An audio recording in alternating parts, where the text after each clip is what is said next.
হঠাৎই আগুনের রেখায় জ্বলে ওঠে পারস্য উপসাগরের আকাশ। একসঙ্গে ছুটে আসে ক্ষেপণাস্ত্র আর ড্রোনের ভয়ঙ্কর বহর। ইরানের পক্ষ থেকে চালানো এই নজিরবিহীন হামলার ঢেউ আছড়ে পড়ে কাতার, বাহরাইন ও সংযুক্ত আরব আমিরাত জুড়ে। মুহূর্তের মধ্যেই শান্ত উপসাগরীয় আকাশ পরিণত হয় আতঙ্ক আর বিস্ফোরণের এক নতুন যুদ্ধক্ষেত্রে। সামরিক বিশ্লেষকদের মতে এটি ছিল সুপরিকল্পিত ও সমন্বিত এক আক্রমণ, যার লক্ষ্য শুধু সামরিক স্থাপনাই নয়, পুরো অঞ্চলের নিরাপত্তা ব্যবস্থাকে নাড়িয়ে দেওয়া। এই হামলায় আতঙ্ক ছড়িয়ে পড়ে উপসাগরীয় দেশগুলোতেও। বাহরাইনে নারী ও শিশুসহ অন্তত ৩২ জন আহত হওয়ার খবর জানিয়েছে বিভিন্ন আন্তর্জাতিক গণমাধ্যম। বিস্ফোরণের শব্দে কেঁপে ওঠে শহর, আর আকাশ জুড়ে ছড়িয়ে পড়ে ধোঁয়া আর আগুনের আলো।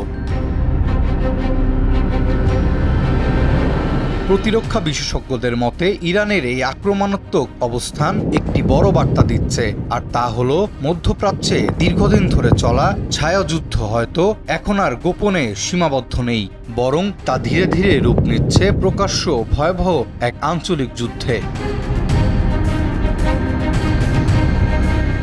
হামলার শুরুতেই কাতারের রাজধানী দোহায় বেজে ওঠে জরুরি সতর্কতার সাইরেন।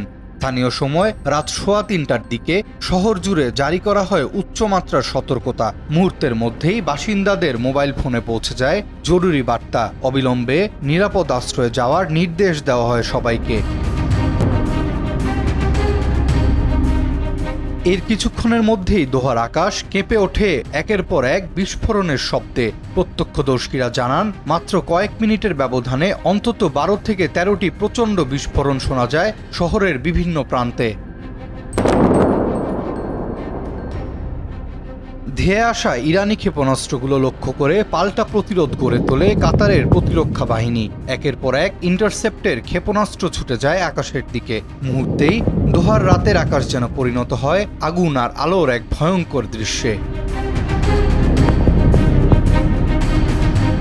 প্রত্যক্ষদর্শীদের ভাষায় আকাশ জুড়ে ছড়িয়ে পড়া বিস্ফোরণের আলোতে পুরো শহর কয়েক মুহূর্তের জন্য আলোকিত হয়ে ওঠে, যেন মাঝরাতেই নেমে এসেছে আগুনের ঝড়।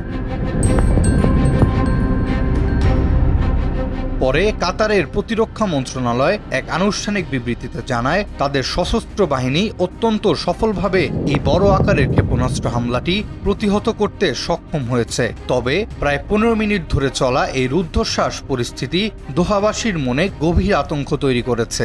হুমকির মাত্রা কিছুটা কমে এলেও শহর জুড়ে এখনো বিরাজ করছে অজানা আশঙ্কা আর উদ্বেগের ছায়া। আর বাহরাইনে এই হামলার চিত্র ছিল আরো ভয়াবহ, আরো ধ্বংসাত্মক। রাজধানী মানামার আকাশে ভোররাতে শোনা যায় বিস্ফোরণের গর্জন। দেশটির রাষ্ট্রায়ত্ত সংবাদ মাধ্যম জানিয়েছে, মানামার দক্ষিণাঞ্চলীয় সিত্রা এলাকায় ইরানের ড্রোন হামলায় অন্তত ৩২ জন নাগরিক গুরুতর আহত হয়েছেন। আহতদের মধ্যে রয়েছে নারী, শিশু এবং কিশোর কিশোরীরাও। জনবসতিপূর্ণ এলাকায় এমন অতর্কিত হামলা মুহূর্তে আতঙ্ক ছড়িয়ে দেয় পুরো বাহরাইন জুড়ে। এদিকে একই সময়ে সংযুক্ত আরব আমিরাতেও চলে হামলার ধারা। রাতভর এবং সোমবার সকাল পর্যন্ত দফায় দফায় ক্ষেপণাস্ত্র ড্রোন হামলা চলতে থাকে দেশটির বিভিন্ন আকাশসীমায়। আমিরাতের প্রতিরক্ষা মন্ত্রণালয় জানিয়েছে, ইরানের দিক থেকে ধেয়ে আসা এসব হামলা প্রতিহত করতে তাদের আকাশ প্রতিরক্ষা ব্যবস্থা বিরামহীনভাবে কাজ করে যাচ্ছে।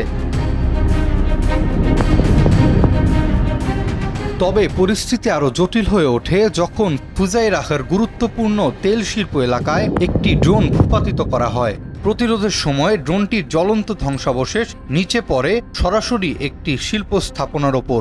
এই ঘটনার পর পুরো পারস্য উপসাগরীয় অঞ্চলে নিরাপত্তা সতর্কতা জোরদার করা হয়েছে। মধ্যপ্রাচ্য বিশ্লেষকদের আশঙ্কা, পাল্টাপাল্টি হামলার এই ধারা অব্যাহত থাকলে মধ্যপ্রাচ্যের সংঘাত আরও বিস্তৃত ও অনিশ্চিত এক যুদ্ধের দিকে গড়াতে পারে।